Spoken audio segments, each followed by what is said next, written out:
So here we are again in downtown Pittsburgh today, and I got the Pittsburgh kid here with me to give you guys another Southpaw trick.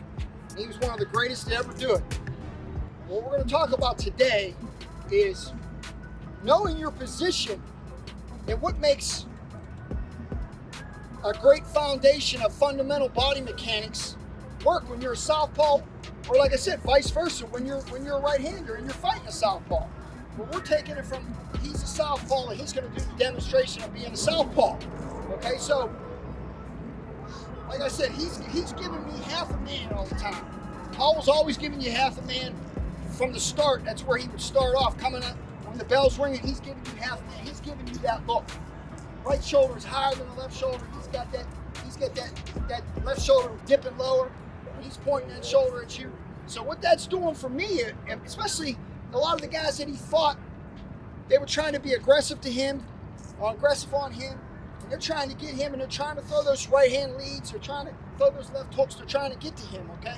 So they're trying to get on the inside of him because he had such a good angle. So what made them it's so hard for them to get to him is no matter what angle they took, he had an answer for it. And why he had an answer for it is because, of course, of his intelligence, his ring insight, but also that angle that he was always able to give.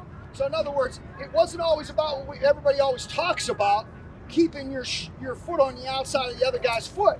It didn't matter because he's got that angle. So let's say I get on the outside of Paul and I do get that angle that I think I want. Well, he's angled very, very well, okay? And what would happen with me if I'm being aggressive and I'm trying and I'm squaring up a little bit and I throw that right hand, he could just parry that right hand and throw his left hand right over the top. Okay? He's parrying it and he's throwing his left hand over the top. That's it. See?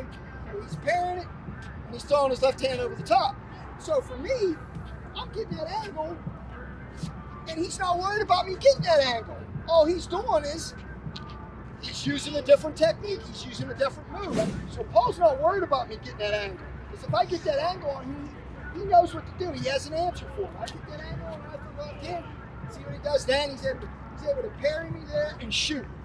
I throw it, that's it. See that? So when Paul has that angle, he's not worried about me getting my foot on the outside because he's got an answer for it. Okay? So because he's got such a great, strong foundation and he knows what to do with it. If I get myself on the outside and I try to throw that right hand, he can parry it right there. See what he just did? He parried it, and now he's able to throw that left hand.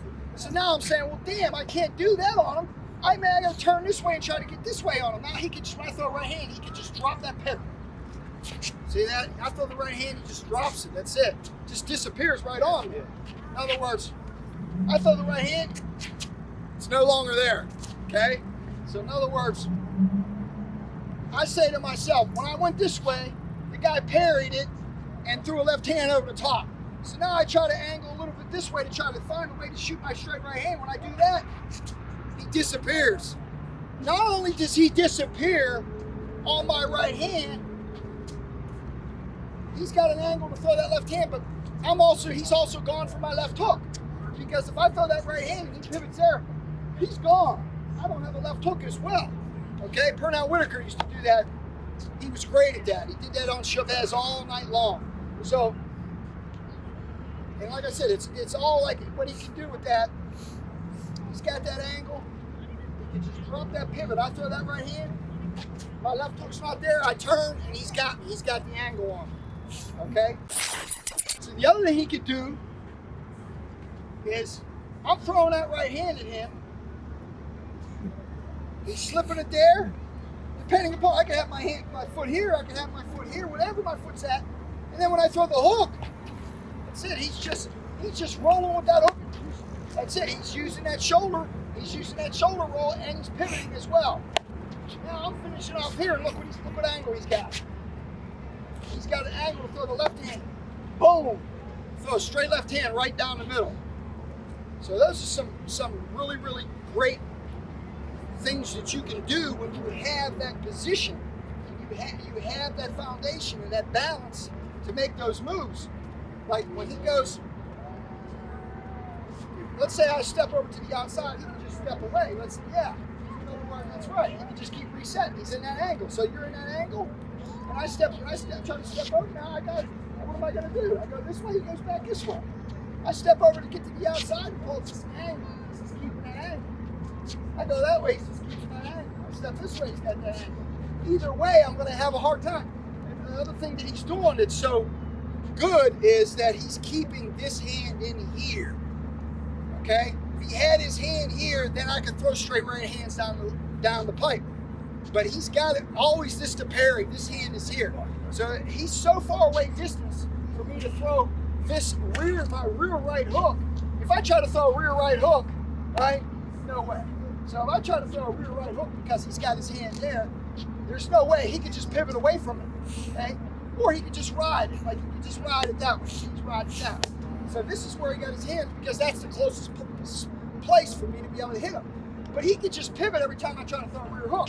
Then my left hook's gone as well. So they're both gone. So I can throw a rear hook here, he's pivoting, and there goes my left hook, it's gone. So that positioning, and like I said, I got my instructional videos breaking down the foundation and the body mechanics of every punch.